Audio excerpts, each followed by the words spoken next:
Good evening. Head teachers in West Sussex say they could be forced to lay off staff and introduce a 4-day week because of a funding crisis. MPs from the South held a debate in Parliament today, calling on the government to provide £20 million in emergency funding. Christine Alsford reports. Pupils at Tambridge House School in Horsham hard at work in lessons all day. But the head teacher says the financial situation is now so dire, he's considering drastic action. We're even having to consider the fact that we might have to send some youngsters, some year groups home early once a week in order to make our funds match the monies that we have. It's the last thing that we want to do, but if we haven't got enough money, we've got to make ends meet. Other cutbacks are being looked at too. Cuts to school buses, counselling services and not replacing teachers who leave. Several hundred other schools across the county are facing the same situation, losing out under a national funding formula that's due to be reformed but currently sees different areas with vastly different amounts of money to spend. It means in places like Tower Hamlets in London, schools receive an average of just over £7,000 a year to spend on each pupil's education, while those who attend secondaries in West Sussex only get around £4,200. Today, in a Westminster debate, calls for emergency funding of £20 million to ease the situation.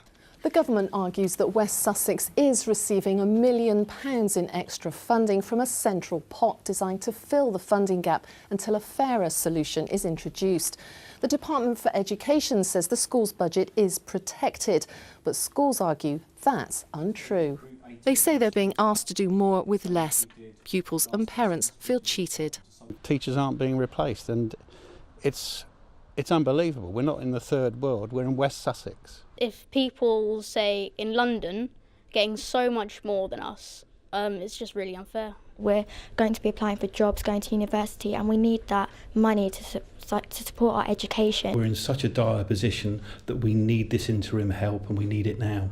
Without it, some seem to think empty classrooms on school days will become a reality all too soon. Christine Alsford, ITV News. An 89-year-old pedestrian has been killed when she was struck by a car in New Milton. She was taken to Southampton General Hospital following the crash in Whitefield Road, but died of her injuries. The driver, a 79-year-old woman from Lymington, is being treated for serious injuries. Patients and staff at the Royal Hampshire County Hospital in Winchester who may have come into contact with a patient with tuberculosis are being offered screening. In a statement, the hospital trust says the risk of transmission is low. There are reports tonight that Southampton Football Club could be sold to a Chinese company. Financial newspaper Bloomberg says Lander Sports Developments have been in talks for several weeks over a £200 million deal. Young midfielder James Ward-Prowse was asked about the speculation. That's the first I've heard of it. I've literally just come from training, but yeah, I mean, obviously it's a great club, and you know, it's a worldwide club now playing in the Europa League. So of course there's going to be worldwide interest in footballing terms. Yeah. Farmers are calling for a change in the law after the first incident of sheep worrying caused by an unmanned drone. The sheep were chased by the remote control device on a farm at Alton in Hampshire. Sam Holder reports. Sheep have many predators, but until now, the drone wasn't one of them. I was aware there was something happening badly in the field. I came along and witnessed what I thought was a dog attack, because the sheep were absolutely spinning and wound up to such a state they're in complete and blind panic. But it turns out that in actual fact it was a drone. It's the first time a drone has been blamed for sheep worrying. That's when sheep are chased, normally by a pet dog off the leash. The stress can cause pregnant ewes to lose their lambs, and some can even die from shock. In Chichester, more than 100 were killed in one attack in March. So we've made a point of coming to a field where there are no sheep, and you can hear just how loud the drone is. So even on a foggy day like today, where the sheep wouldn't be able to see it, they'd still be panicked by the sound. According to the Civil Aviation Authority, drones shouldn't be flown within 50 metres of people or property, even though that includes animals, it isn't explicitly mentioned. There should be more of an education. I wouldn't say that the rules are especially clear on livestock. I think it's been stated many times that you have to stay away from the public, 50 metres away from the public, away from airports, things like that. Considering the well-being of animals is probably not considered enough. Farmers say they need more protection. So the law allows farmers to shoot dogs that are worrying livestock under the Dogs Protection of Livestock Act. The same doesn't apply to a drone. A farmer could not shoot a drone down. If he did, he may find himself subject to a claim for criminal damage. With some drones now costing as little as £30, it's inevitable we'll see more and more in the skies above the south. But until the rules change, farmers like Albert can't do anything to stop their animals being harmed. Sam Holder, ITV News, Alton.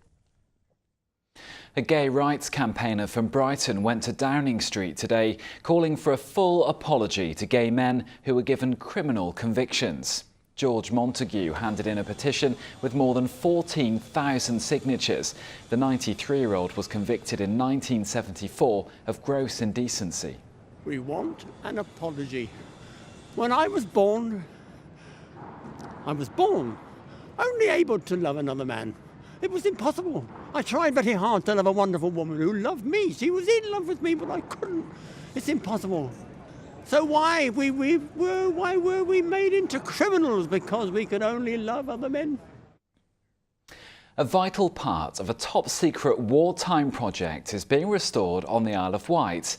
For years, it was just a forgotten hut on a golf course, but 70 years ago it helped support the Allied invasion of Europe, as Richard Jones now reports. In peaceful surroundings just off the seafront in Sandown, there are relics of war. This golf course was once part of Pluto, the pipeline under the ocean. It was built for D-Day to supply fuel to the Allied invasion forces. The operation had to be kept secret, so the many pumps for Pluto were hidden in the club pavilion and an ice cream factory next door. All that pumping power was vital to the Allied invasion of Europe, because from here on the south coast of the Isle of Wight, fuel went 60 miles across the Channel to northern France. Those buildings are still here, and so is a hut where power for the pumps was generated. This humble little shed, really, is a listed building because of its military significance. And this is one of the last remaining pieces of operational kit, of infrastructure with the building that clads it, that's left of Pluto, and it's all still here. And that makes it unique. Despite being listed, the hut was largely forgotten and beginning to deteriorate. Then the staff of a company which moved to the site discovered it and began a project to restore it. Still inside are all the engines which powered the pumps. I don't know how it's managed to stay here. It was almost like an archaeological dig. There was so much stuff lying around, small objects, cans, tins, lamp fittings, that we had to basically record their positions. I mean, unbelievable that they were still here. The building is now secure. The next aim is to allow public access to the site and to the story of Pluto. One day it could even open as a museum. Richard Jones, ITV News, on the Isle of Wight. Fascinating stuff. Let's take a look at the South's weather now with Manali Luca. From sleet to the slopes, driving through Europe. Eurotunnel the Shuttle sponsors ITV Meridian weather. Hello there, good evening. It's going to be staying cold over the next couple of days by day and by night. Some frosty starts, but it should stay mostly dry. Through the rest of tonight, the cloud will tend to come and go, but lengthy clear spells too, allowing temperatures to drop away sharply. These are the temperature values for towns and cities across rural parts. It's going to get much colder than that, well below freezing. So a widespread frost expected and some pockets of mist and fog forming too. So a chilly start to tomorrow morning. Any early mist and fog will lift, but thereafter, overall, unlike today, it is going to be staying fairly cloudy. Dry for a large part of the day, but then some rain push in through the latter part of the day. Now, tomorrow will be another cold day. You'll have to wrap up warm, temperatures reaching highs of 9 to 11 degrees Celsius. Rain pushes in tomorrow night, and thereafter it will gradually clear through early on Friday morning. And then Friday overall looking largely dry, staying quite cloudy for much of the day. Through to the weekend, it's not looking too bad at all. We've still got high pressure in charge, so a lot of dry, fine weather to enjoy. Spells of sunshine, just the chance of the odd isolated shower, but do wrap up warm. It's going to be staying chilly. Bye-bye for now. Eurotunnel the Shuttle sponsors ITV Meridian weather.